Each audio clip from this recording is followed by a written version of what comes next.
Kaleshwaram project కుప్పకూలిందని కాలిపోయిందని చెప్పి నోటికొచ్చిన మాట్లాడుతున్న కాంగ్రెస్ పార్టీ నాయకులు ఒకసారి మల్లన్న సార్కి వచ్చి చూడాలి. ఒకసారి మల్లన్న సార్ ప్రాజెక్టులో నడుస్తున్న పంపులను చూసి మాట్లాడాలి.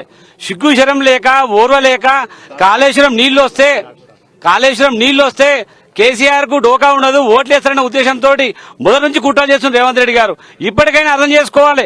94,000 కోట్లతోటి కాళేశ్వరం ప్రాజెక్టు నిర్మిస్తే మేడిగడ్డ బ్యారేజ్ 4,000 కోట్లతో నిర్మించారు. 4,000 కోట్లతో నిర్మించిన మేడిగడ్డ బ్యారేజ్ 2-3 పిల్లలు కూలిపోతే కాళేశ్వరం ప్రాజెక్టు మొత్తం కుప్పకూలిందని మాట్లాడడం సిగ్గుచేటు కుంగిపోయిందని పట్టుకొని కూలిపోయిందని కాలిపోయిందని మాట్లాడము. కేసీఆర్ నీళ్లు ఇస్తే తెలంగాణ ప్రాంతంలో నీళ్లు ఇస్తే పుణ్యముండదు బిడ్డ అంటారు. కానీ కేసీఆర్ గారు నీళ్లు ఇస్తే పాపం అన్నట్టే కాంగ్రెస్ పార్టీ మాట్లాడుతుంది. ఇప్పటికైనా మొన్నటిదాకా ఘోష్ కమిషన్ కాదు, అది కాంగ్రెస్ కమిషన్. అది ఇప్పటికైనా అర్థం చేసుకోవాలి. కాంగ్రెస్ బీజేపీలు కుట్ర పండుతున్నారు, సిబిఐ పేరు మీద నాటకాలు ఆడుతున్నారు. ఇప్పుడు తెలంగాణ ప్రజలు గమనిస్తున్నారు. తెలంగాణ తెచ్చిన కేసీఆర్ కు నీళ్లు ఇచ్చిన కేసీఆర్ కు రైట్. ఇది మనకి ఇక్కడ